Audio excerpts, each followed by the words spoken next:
Welcome to Home's Room. Just like homeroom, we start off our day getting together with our homies, swapping stories, even a little kiss and tell action. This podcast contains language not suitable for younger listeners, topics about sex and mental health. Discretion is advised.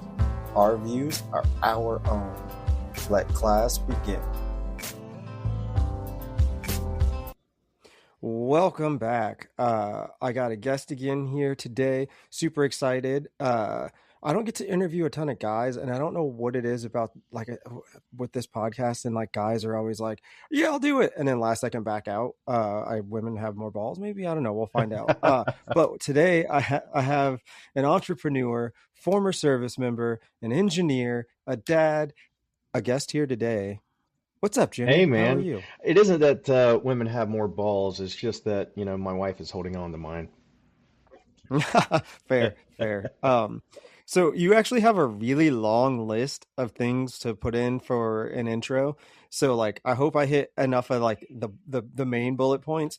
But Yeah. tell us a little bit, what do you do? What's going on? Like I said, you're an engineer. Yeah. So, that's Yeah, I mean, there's a really long list of life that I've lived. Uh, and it's I just always want to go on an adventure, and I always want to experience something that I haven't. And so you kind of start putting stuff into a list of intro, and you're like, wow, that's, when did I find the time? Um, but I'd like to, add to that, a friend, and just someone, who wants to be a good person. That's just, in the end of the day, that's what I'm trying to do. Um, and just go to sleep at night with no weight on my shoulders. Uh, Yeah, I mean that's kind of the biggest thing about it is being able to go to sleep. I used to do this exercise where I'd stare at the bathroom counter for 15, 20 seconds and then look myself dead in the eyes. And if I couldn't handle that, or if I had an immediate thought that I recoiled to, then I was like, damn, I need to fix that thing. So, hmm. being at peace and being an honorable man is the highest thing up on my list, at least as far as I'm concerned. Yeah, I mean, I make mistakes, and I do things that hurt people, not intentionally. I mean, life happens, but in the end of the day, I try, and I Yeah. can live with that. And so that's just kind of where I want to be. Um, Yeah. yeah, so, primarily right now, I am an engineer. I graduated from UMKC back in 2016, and started working for a company called HNTB. They're a large they're a large engineering and architectural firm. Their architectural firm focuses on sports stadiums. Uh, One of their recent things that they've done is the Las Vegas Raiders stadium. Oh yeah. Our company designed and built that from the ground up, and I'm fairly certain someone in my office put a Chiefs flag hidden in one of their walls somewhere, uh, just to rub it in their face that Mahomes has home field advantage there. I like it. I like it. Um, but I focused on water resources. I used to joke when people ask what do you actually do, and I used to say I'm the modern day Moses. Uh, I would control where water flows outside of a house. So water line design, sewer, like both sanitary and storm, overland flow storm stuff, riverbank stabilizations, levees. I've done just tons of different things that all have to do with us just managing where water flows. Um, and it kind of prepared me for my current job. While doing that, I was also working for another civil engineer part-time as a structural engineer doing um, structural reviews of basements. And so someone is selling their house and they've got some cracks in their foundation. They call me. I tell them what to do. I Yeah. don't do the work. I get to keep my hands Yeah. clean. Um, but so he was teaching me that, and then I was really doing a lot with understanding water and how it affects everything. And it turns out that everything that happens to your house after it's been built 5 or 10 years, all your problems with your foundation are because of water, either too much or too little. And understanding how that Yeah. works, it just really has given me a unique perspective that not a lot of people get to see. Yeah, damn. Next time I buy a house, I'm gonna have to be like, "Yo, do you want to come take a look at this to make sure?" Because we definitely have, like, we had a huge deck that covered like maybe a quarter of our pretty good sized Yeah. backyard.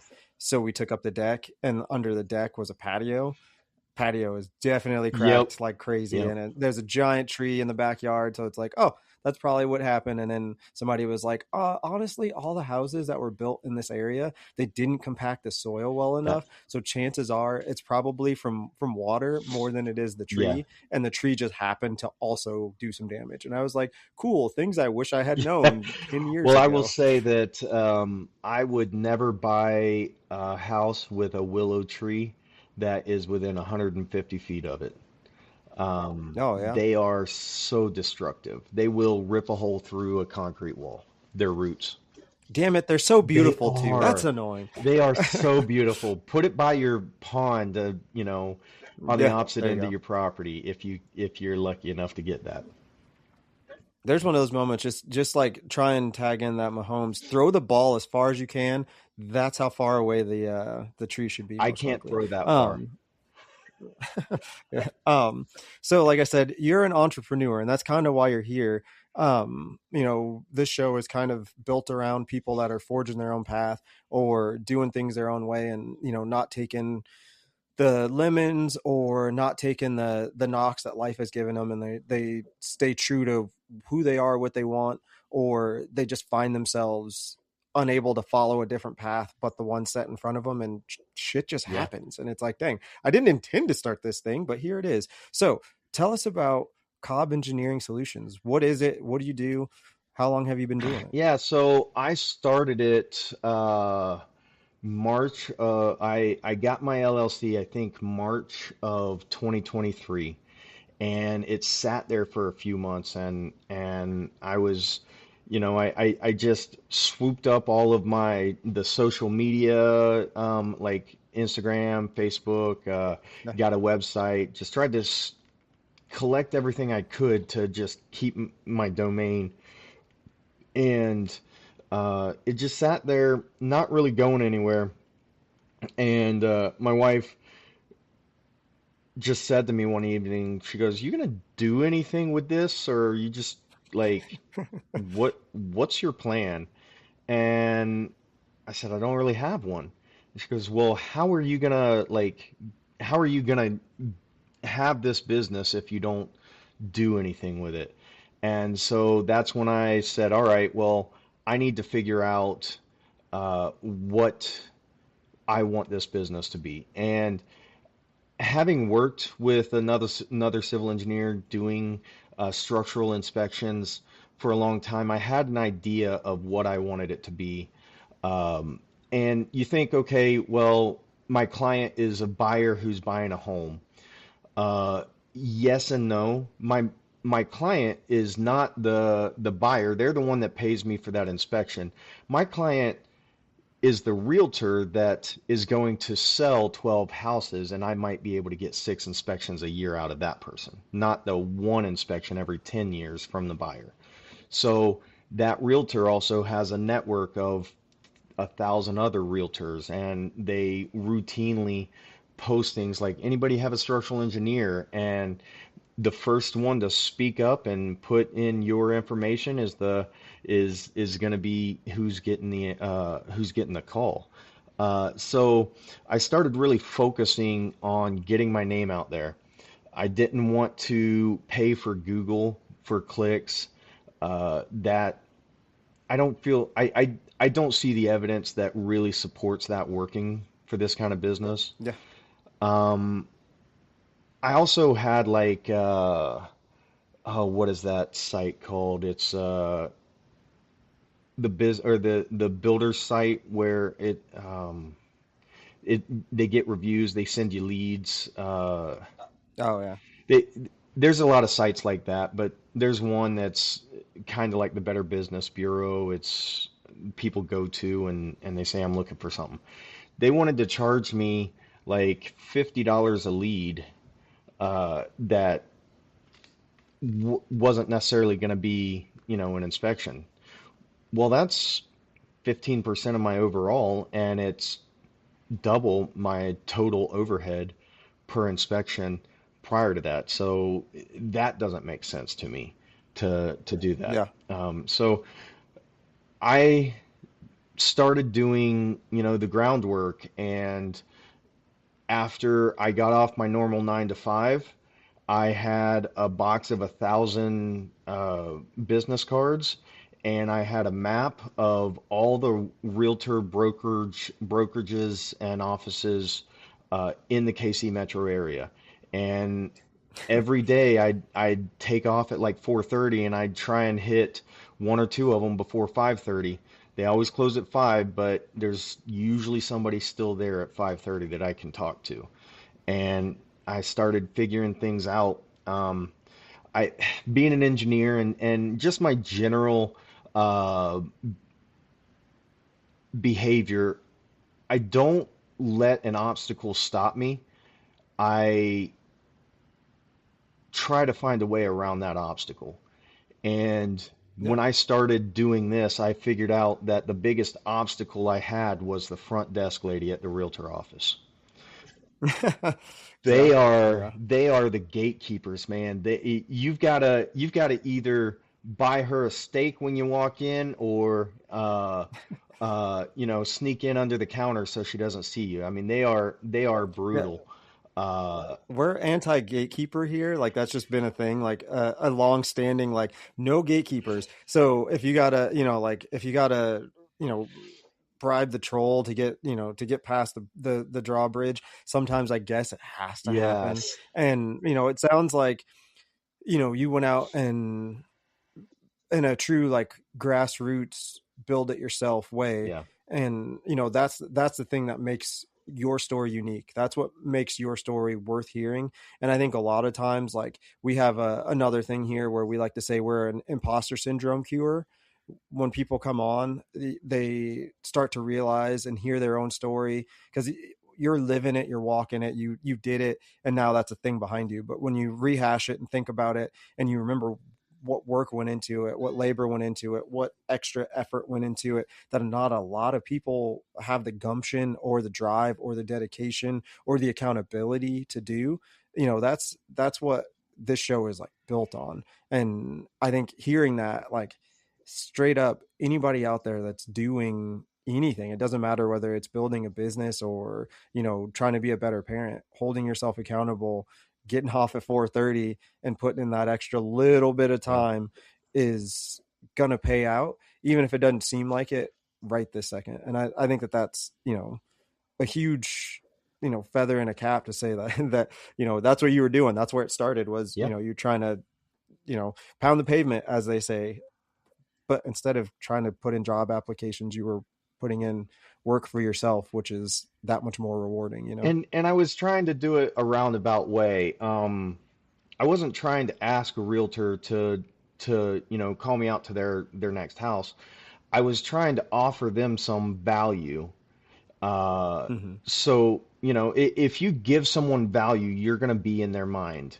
If you just show up and you're just kind of in and out and you're asking for something, you're they have no loyalty. I've always felt loyalty is built on value added.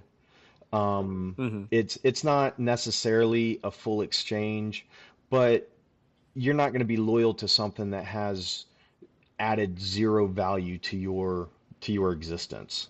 So Yeah. when I was reaching out to these realtors, I wasn't reaching out to get them to, hey, I'm an engineer, I can do what you can't. I was reaching out saying, hey, I'm an engineer, I understand this. Let me help you understand it a little bit. And so what I did was I developed um, a 15-minute presentation just teaching basics of what certain cracks or certain things look like that a realtor can spot and say, this is a structural concern. We'll need to call a realtor, or we'll need to call an engineer. And so it's the whole home buying process. You have uh, you find a house you like, you put in an offer, the offer gets accepted, then you have like a 10 to 14 day inspection period window. So that starts like almost immediately after you get that accepted contract. Once the contract's Hmm. signed, you're in your period. Well, most people, first thing they want to do is they want to get a whole home inspection. Those are required. That I'm not a required inspection. They'll get the termite inspection. They'll schedule all those people, and then the whole home inspector, they're looking at everything, including structural. Most of them are not engineers, so they're not legally allowed to say this is a problem or this isn't. They can Interesting. get their license revoked, and they can get sued for it. So they've got a limit on what they can say. So they'll go through, they'll take pictures, and they'll say there's this crack. It appears to be a settlement crack. Recommend you have a licensed professional engineer review this wall for structural integrity. And that's how they Yep. get themselves out of it. Um, it may be a really minor crack that has no impact, but the moment it then goes to underwriting to write the loan, and they're looking at everything. And at underwriting, they're determining based off of the appraisal of the house and what we're paying for it. Is it, are we going to get our money back? Like, because the bank is buying it and then we're paying the bank back. Hmm. So the bank's saying, is this an actual reasonable, like, good thing for us? Are we going to make money on this? Or if something happens, are we screwed? And foundation problems can be really, really expensive. So most underwriting will require a structural engineer's inspection. Well, when you get your home inspection on day 4, they get their report done by day 6, gets to underwriting on day 9 and or day 10, and underwriting on day 11 of a 14-day period says you need an engineer. Well, you only have 3 days Yeah. left on your inspection period. What are you going to do? Now you've got to find somebody that can get out there right away, and then it's an additional cost. It's not a free inspection. It's an additional cost. So now the whole process is more money out of their pocket, and it's just like kick to the gut, kick to the nuts, kick to the teeth, like just back to back to back. And it's like I thought we were good, like we were happy, no one Yeah. had any real issues. Now all of a sudden we're here, and that's the experience a lot of people are getting, and it's a bad home buying experience. So what I did, and I'll still do it. I just I've gotten busy finally, but I go to their team meetings where they're all there anyways, and give a 15-minute presentation on these are all the different types of cracks that you're generally going to see. This is what it means when Hmm. you're doing your walkthrough of a home that your clients, they fall in love with it. Take a look. If you see these couple of things, here's what it looks like in the drywall. If you see these things, it doesn't mean that you can write a report, but it means that you understand there's something going on. So at that moment, when you're walking through with your client and they're falling in love with this house, you say, here are some different things. I've got a structural engineer that's taught me some stuff about here, some stuff to look for. These are some different things that could be a structural problem and might come out and come up later on in the process. If we put an offer in on this house, I think that our first step should be to go ahead and get a structural engineer in here on day 1 and or day 2, we can schedule all the other ones out normal, but get that structural engineer in first and find out what they say is going to happen and what we think the cost is going to be for any repairs we have. Now they are understanding that when they put this offer in, they have the structural engineer as something they got to pay. You find out whether there is or isn't any problems first thing before all the other stuff is spent. Yeah. And you make all these decisions and all this stuff, and it's going in with better expectations of how Yeah. things are. Turns into it's the same cost, same inspection, same result, vastly different experience. And so I'm Yeah. selling them value in creating a way to make a better experience for their clients. So that's I like, it's kind of backwards math, and the way that like that approach is, because as somebody who had a like weird home buying experience, and like the realtor that we used, like I would never use them. I shouldn't say that company, but I would never use that, like that Yeah. person again. Like I would cross the street to not have to walk past that Wow. guy, just because it was like such a weird experience. And like things I wish I like, things I know now that I wish I would have known then, and advice that he gave that wasn't really good advice. Mm. You're you're adding value to a company that you're not a part of, and making the home buyer have more power in a situation. And like commissions and all that kind of stuff play a part, I would imagine. But like ultimately, a home buyer knowing fully what they're getting into, and knowing that they have peace of mind on the front end, instead of finding out something and then finding out after spending more money that like maybe it's not as big of a deal, or do we just roll the dice and not spend that money? Yeah. And like that's the situation that we were in at the time. And there's so many little things that pop up in a home buying Yeah. experience that you wouldn't know unless you've done it before. And that's in itself a whole separate thing. But like I always tell people I've held a million different jobs, and sales was one of my jobs, and I always called myself the anti-salesman. I always tried to, like, I'm not going to say this thing may be the most expensive, and I'm not working on commission, so it doesn't matter to me whether you spend $5 or whether you spend $500. But ultimately, my goal is to keep my doors open and keep you coming back, because the more money that you spend with us, the more job security I have in the long Yeah. run. So it doesn't do me any good to make you buy something that's twice as expensive, that's going to not serve the function that you need it to, because it had bells and whistles, and I just want to make you spend as much money. And what that would always do is they instantly have a level of trust built into, this guy is not going to tell me something I don't need, or is not going to just try and, talk me up and sell me up on something that like just has me spend more money. And what that does is they spend the right amount of money. Yeah. And I think that's kind of what you're doing, is you're not up in the cost and up in the stakes of what this thing says. You're allocating the right level of funds to the right level of expectation. And that's like, I mean, again, as somebody who's bought a house, and I just helped my mom buy her first house, it's like there's a lot of stuff that you just gotta figure Yeah. out.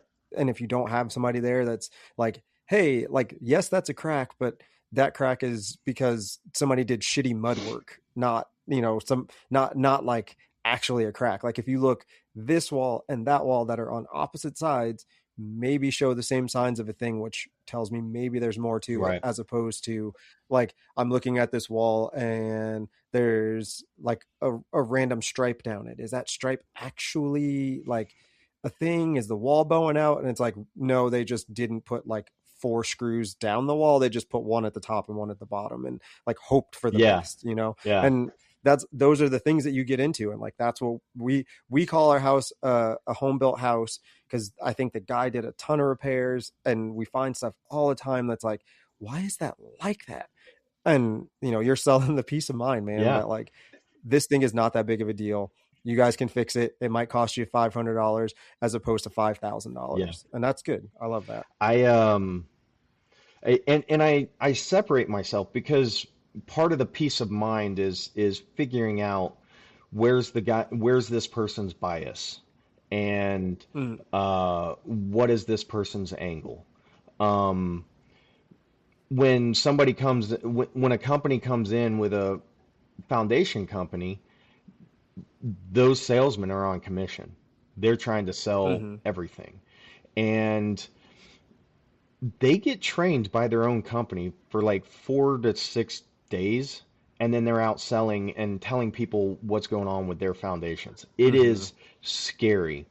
I actually just left this evening, left an inspection, and they had 4 companies come out, and every single company told them something was different was going on, and they ranged from $5,000 to $50,000 in repair costs.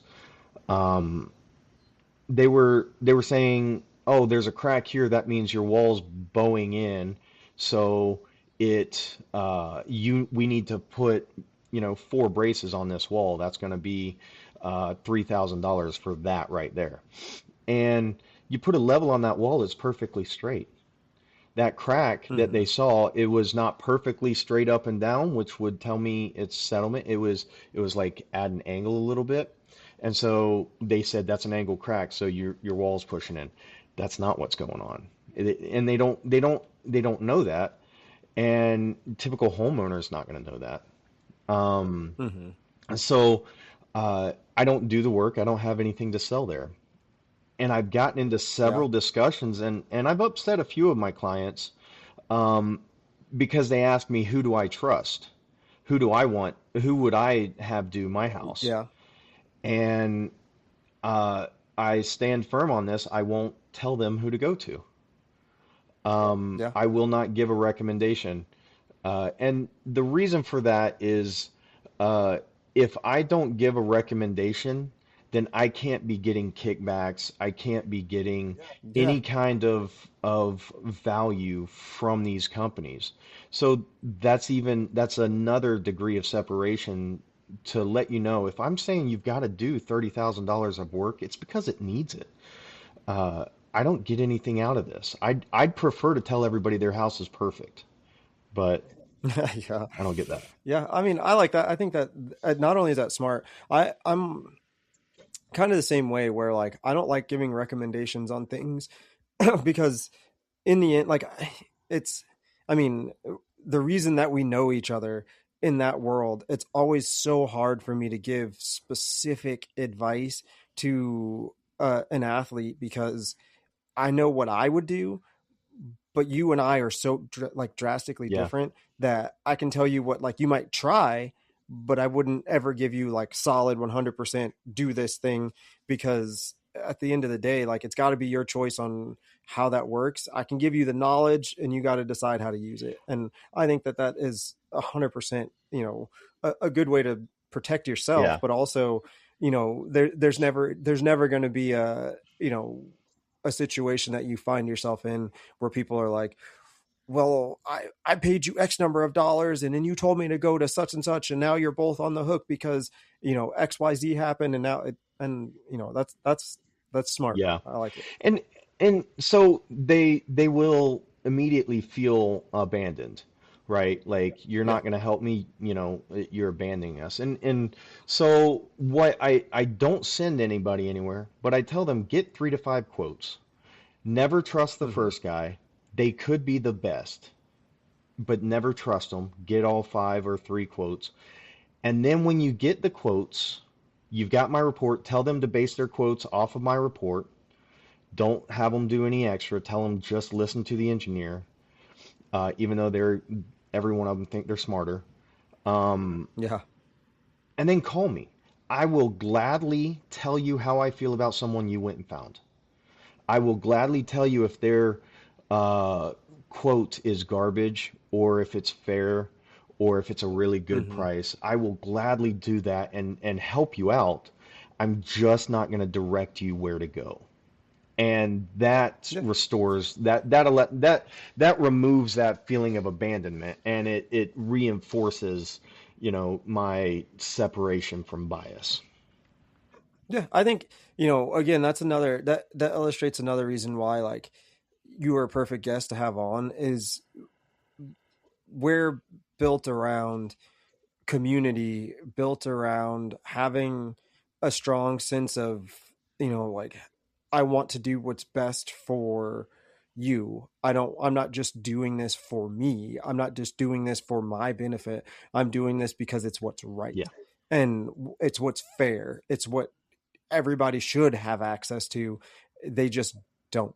I'm filling that space. And, again, like I said, I can't stress enough how much here we talk to, like you heard the intro, we talk to everybody from like sex educators Yeah. to artists and filmmakers, like we run the gamut. And what that means is we have so many different walks of life that all share the same perspective of like, do good to others.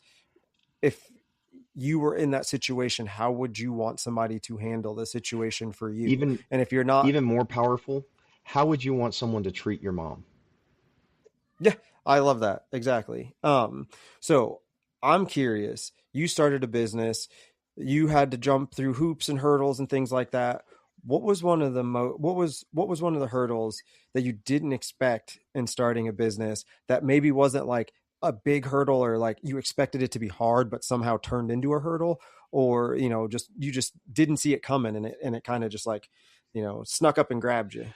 Um, so inspections, so like I told you originally, I based it off of what what the other civil engineer that I worked for and trained under, based my model off of their business, which is 100% inspections.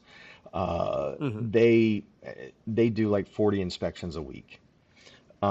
Maybe even more than that. They are very busy. Very, very big name. They've been doing it for 35, 40 years.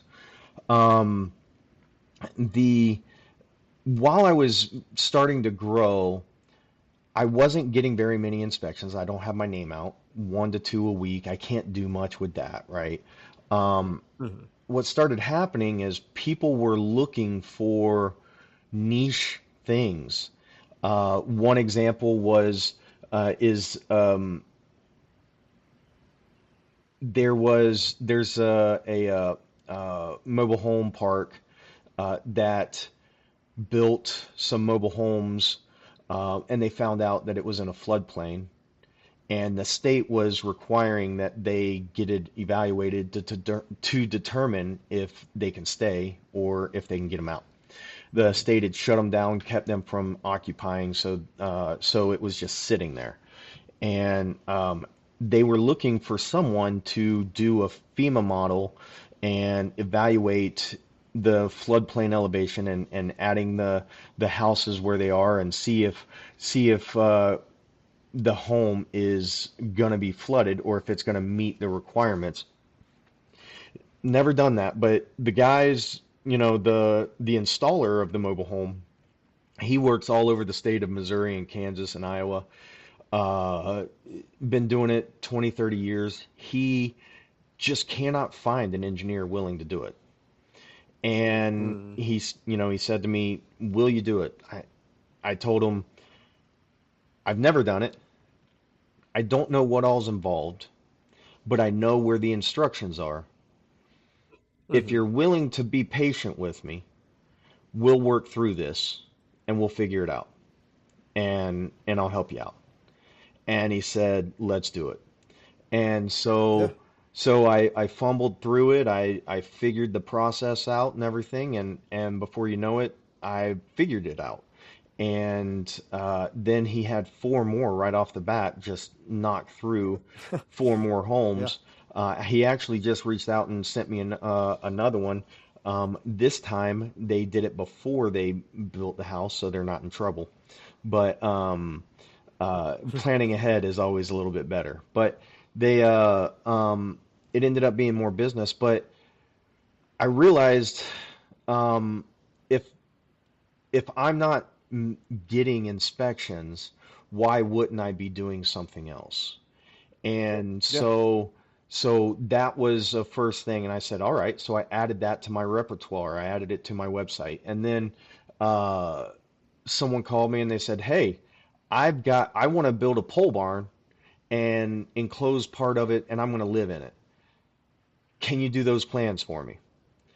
And so I said, I've never done it, but if you'll work with me, I'll make it Yeah. happen for you. And so what I learned is if you want the business to grow, you've got to follow the money, not hold too closely to your idea of what your business is going to look like. Um, Yeah. I didn't lose my identity of what I wanted. I'm still doing inspections, Yeah. still doing a ton of that. That started growing. That, you know, that's my passion. I love meeting people, having conversations, and getting to help people feel comfortable with the situation. They may not be happy, but they're comfortable with the understanding of what's going on, and they can make an informed decision. And I love that. So I'll never get away from that. But now I'm doing a lot of design work. I'm doing remodels, beam calculations, new construction, Hmm. design, pretty much anything that I need. I'm doing residential stuff. Um, Yeah. So one of the things that like I doubt that you had an opportunity to listen to any of the episodes, especially the earlier ones. But one of the things we coined earlier on, especially when it comes to your business or your creative focus or whatever that thing is, that outlet, is to pivot. yeah, I was talking to my good friend C Monstrosity, CMO, and they said they played WIFTA. So we talked about Derby and we talked about like the role of a pivot and how like you got to be able to just like switch and do the thing that's necessary in the moment, because 10 seconds before it wasn't yeah, necessary and 10 seconds after it might not be necessary anymore, but you got to do it while that's what's happening. So we just, kind of coined that phrase, is you got to just be willing to pivot. And I think you can appreciate that term yeah, as the term that it is. But also something that you said, and this is something that I learned super early on, and it doesn't just go for men or boys, but it was definitely a thing that my dad taught me when I was younger. And I think that, I hope that I imparted on my kids, and I would imagine that you also imparted on yours. But thinking about how you approach that situation, and you're like, I've never done this before, but if you're willing to work with me, you will get 10 times further admitting the things that you don't know. And then if you tried to pretend you knew what you were doing and just faked it till you made yeah, it, because when you fuck up, you don't have that grace. You just fucked up and maybe wasted somebody's money and time. When you tell them off the bat, hey, I don't know, but I think I can find the answer, or I might be able to find somebody that can point me at least in the right direction and get you helped out, if you're willing to hang out for a second, or if you're willing to do. And now you give them the choice and you give them a little bit of power in the situation, and your honesty goes a lot further than your candor yeah. would have. And I think that, I'm glad that you explained that story the way that you did, because I saw those two things, and those are both very good lessons to learn early on, and advice to take from this episode. If you don't take any other advice from this episode, admitting when you don't know Yeah. something, and the ability to pivot, and maybe it's not exactly what you thought, but right now it's better than But nothing, it's and my it's just another tool in my yeah, and toolbox. it's my business identity, right? Like I Mm-hmm. had this other person's business identity in my mind. I'm not that other person. This is that, my business isn't their business. And Mm-hmm. so I am where my passions follow, and I am, following and doing things my way, and it's going to look different. Every person, what unique fingerprints, right? Uh, our businesses are fingerprints of who we are. Um, I like that. so it's going to be unique.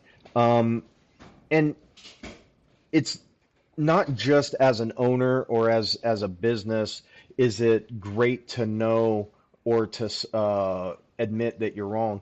It pays dividends when you're even in corporate world and stuff. While I was working for HNTB, uh, I was designing water lines, and my supervisor on and project manager, she would leave me to my own devices and just give me so much reign and freedom and so much rope to just go. And she was never on top of me. She would say, I need this by this time. She wouldn't tell me how to do it. She wouldn't tell me all the little steps in between it. She just said, this is where I need to be. And we were kind of talking about it at one of my career annual career review meetings. And she's like, the reason I've always done that is because I know that you will stop and ask me what to do when you aren't sure, instead of making it up and being Yeah. afraid to ask or admit that you don't know. Uh, that's a perfect segue into this, and I love that. That's the way that the way that you are, because that's the way I kind of know you to be. So like I appreciate that, but I don't know what this is, and I'm super curious.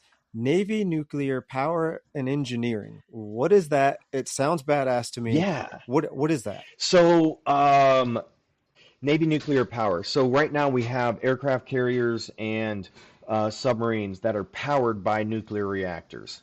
The Navy used to have cruisers also, but they've phased those out. And so there's one nuclear reactor on every submarine, and there are two on every aircraft carrier. There used to be eight. They would be Oh smaller. wow. Yeah, it was the Enterprise. The USS Enterprise had eight reactors. They were just smaller. So what they said is, you know what? Let's go to two bigger ones and call it a day. So a nuclear reactor is essentially just a hot rock, and it's heated by nuclear reactions. And we have water that flows across that rock, and it gets heated up. We keep it super pressurized at a very, very high pressure, so that it stays in liquid form, right? Because if we're Yeah. talking atmosphere, it'll boil at 212 degrees. Uh, but we want it to stay liquid. And so that's a closed loop system. It's running very hot, very high pressure. Then we have a steam generator that has cold water coming through in a separate system, and they go across the heat exchanger, uh, basically like your furnace in your house, Hmm. right? Where we have coolant and stuff running through that as air passes over. We're doing the same basic concept with a separate system. It turns that into steam, and then we use that steam to propel the ship and to power our generators. I was an electrician, so I was responsible for anything that basically had wires going to it. We have no conventional electricians on submarines, so nuclear electricians had to do all electrical work. We owned about 80% of the equipment on the boat.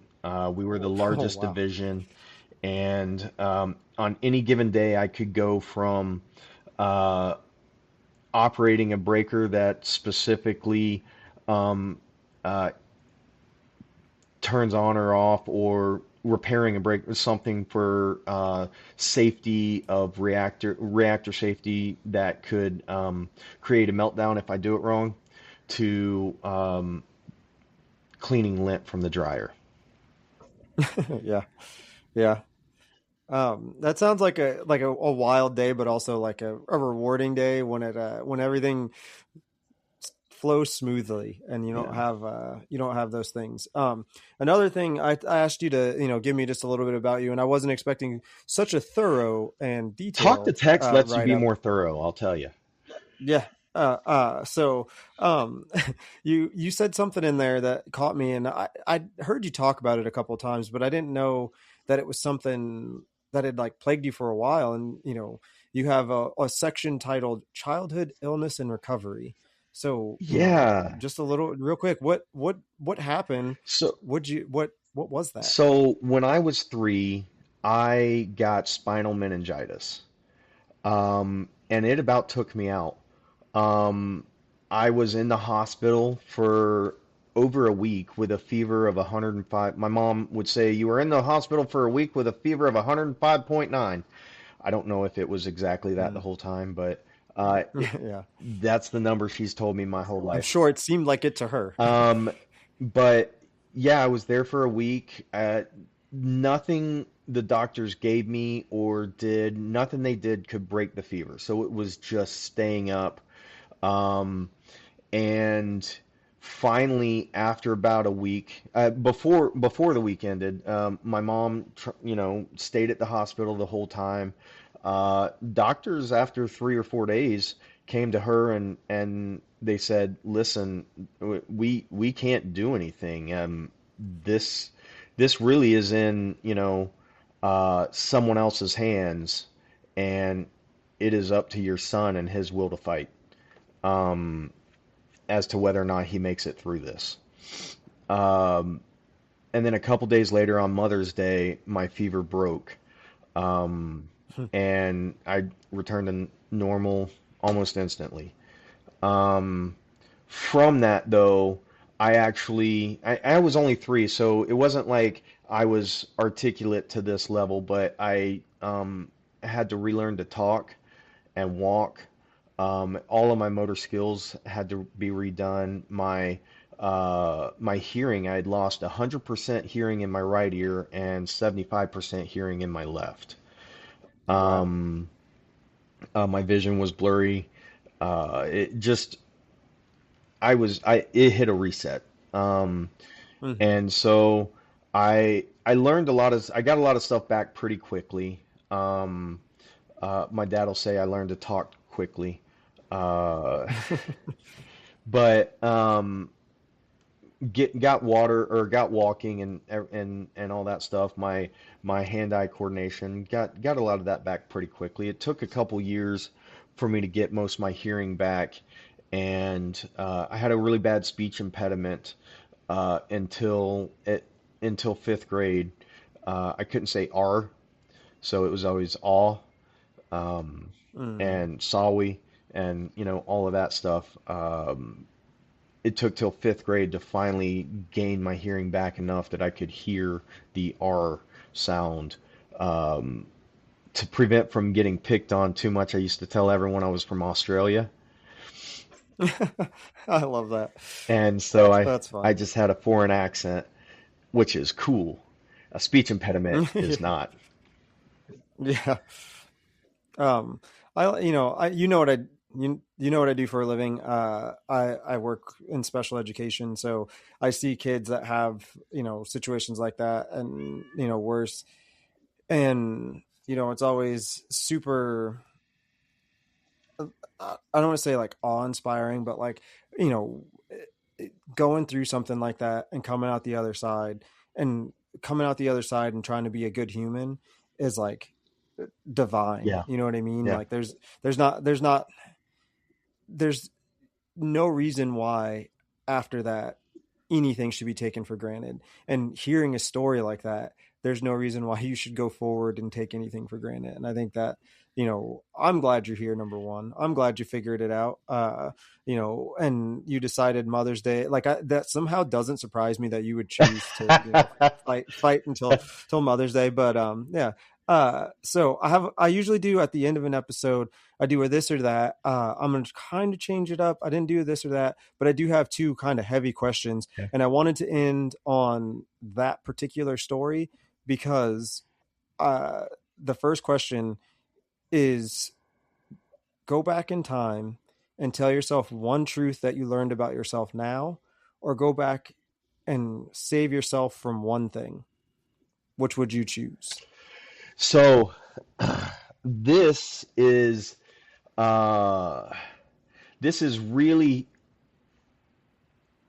it kind of goes against, and I'm going to answer your question, but it goes against kind of my mantra for life. Um, Mm-hmm. no regrets, right? Yeah. Um,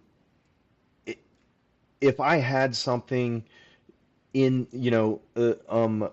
cocked and rocking, ready to go with that, then that means that there's something about my life that I regret.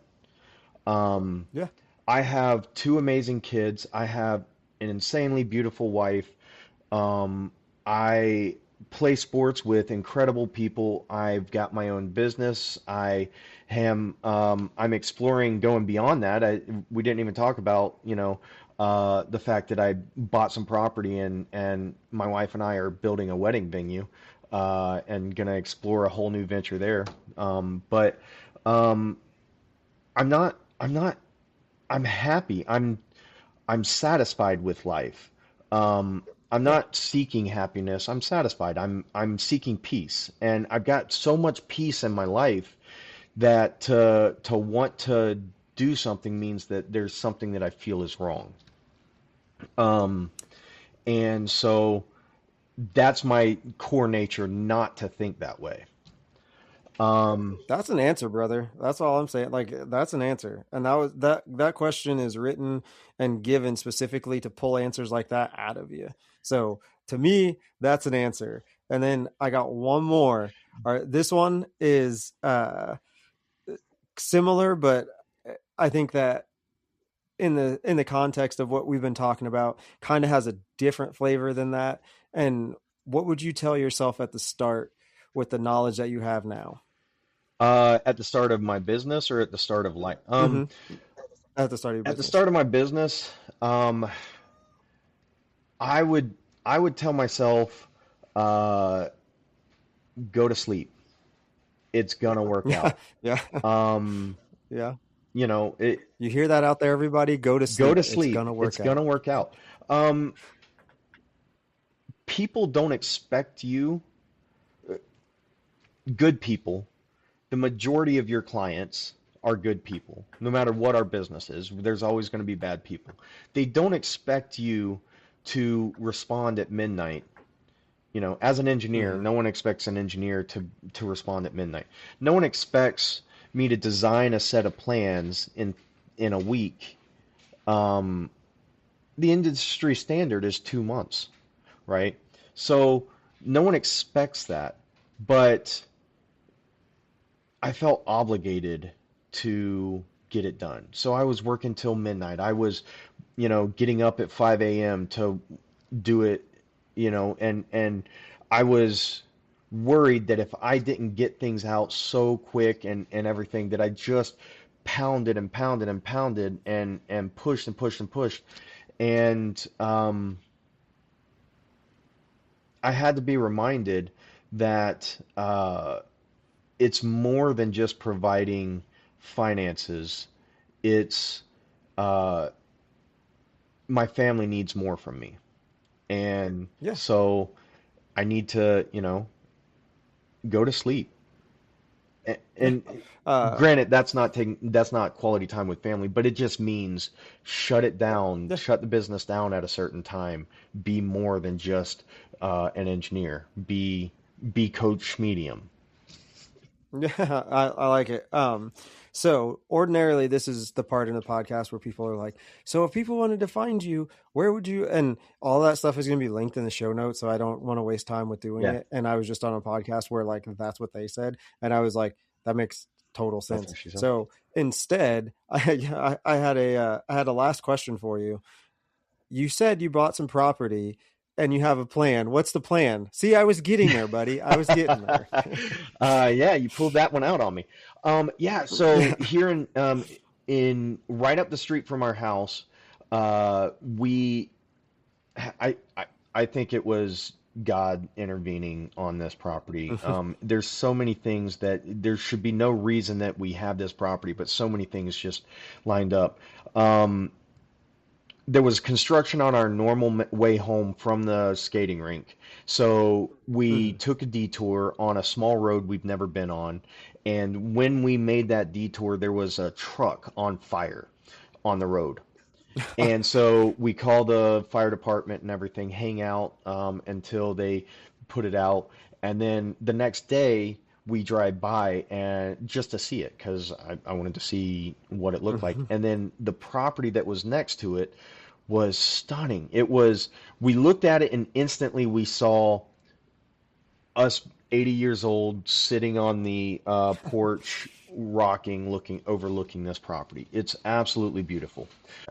We spent 6 months doing praying and just looking at it. And then I used my engineering prowess to find out who owns the property, find out where that person actually lives, only to realize that person is right up the street from us, and we drive by their house every time we go to that. So we started stalking them and everything. And Yeah. finally, after like 6 months, we finally worked up the courage to go and talk to him. And he was outside cleaning his yard, hanging out, and I pulled up, and Gemma was 5 minutes behind me, coming from somewhere else, and just started chatting with him and asked him about the property, and asked him if he ever thought about selling it. And he just kind of laughed and he said, "Well, my wife and we're starting to talk to a realtor and thinking about putting it on the market here in about a couple weeks." And so There you just go. the timing of that was perfect. The guy is one of the most amazing humans that you'll ever meet. But it all laid up. It's a beautiful property. It's 33 acres. It's in KCMO proper, so it's right near everything. Uh, and it overlooks the Blue Valley basin for the Blue Valley River and everything. And when you stand where we want to put a wedding altar, you see nothing but trees, and Yeah. we're literally 2 minutes from civilization, but you can't see any of it. And you've got 12 to 14 miles of view that you can overlook it. So it's actually a landfill that was closed down in the 80s, and it's beautiful property now. We can't build a lot on the landfill, but up at the top we want to put like a 200 person venue, and Hmm. down in the bottom corner we're going to put some little Airbnbs so that you can have the bridal party stay and everything, have a place to get super hammered and not have to drive away for the bridal Yeah. party, Yeah. that kind of stuff. And yeah, right now we're working on getting it rezoned. I'm getting survey. I'm doing all kinds of stuff. The main holdup for me really is just funding. Um, I Yeah. can't I can't get a loan big enough to really cover it all. So at the moment, I'm paying piece by piece and just doing it a little step at a time. Once I get to a certain point, I'm going to really try and get a stronger pitch and see if I can get a loan or see if I can get some kind of Yeah. partnership.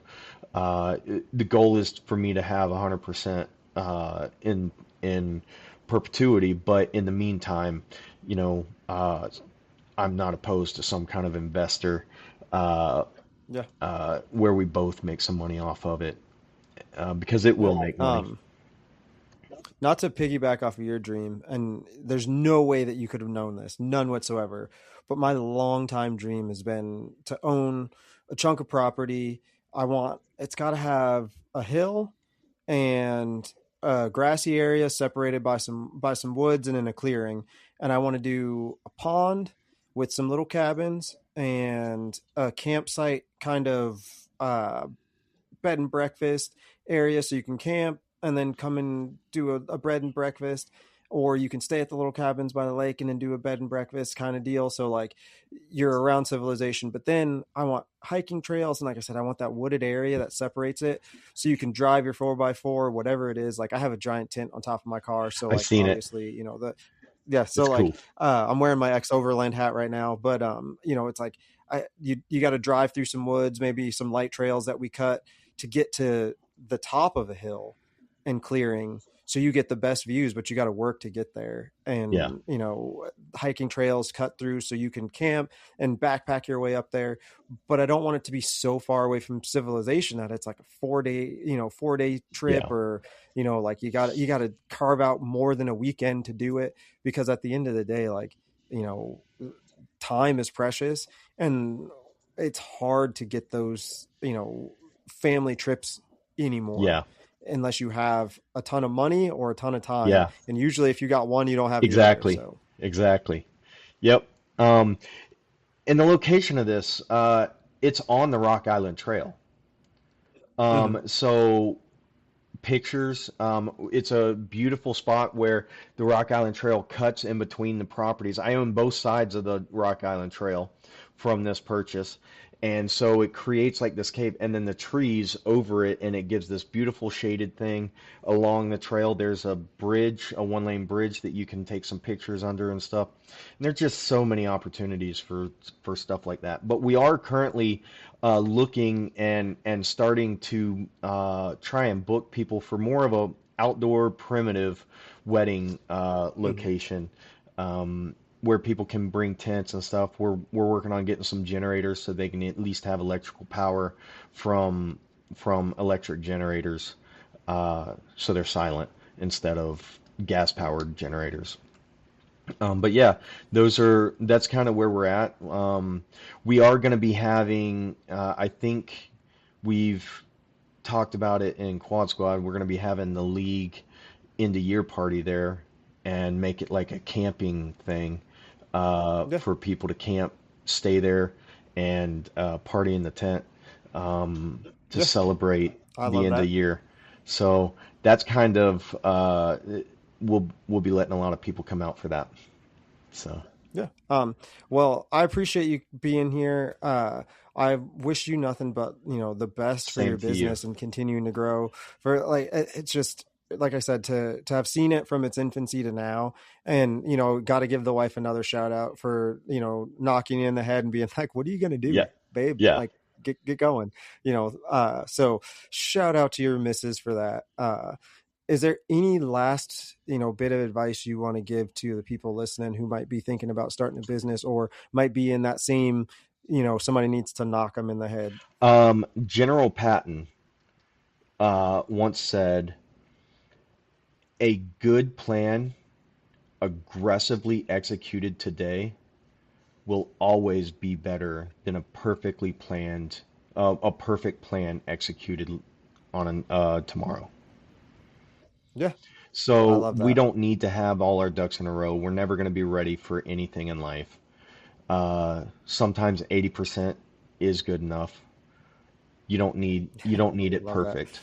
If you're waiting for perfection, you'll never take a step forward. I love that. And on that note, thanks for being here. Bye. See you, man. Bye. Thanks for having me.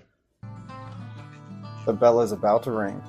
If you want to drop us a voice message or simply ask a question, you can do that by clicking the link in the show notes below. Be sure to leave us a 5-star review. It helps more people find us. Theme music by Kinsey. More music available on Spotify. Remember, every day is a class. Go learn something.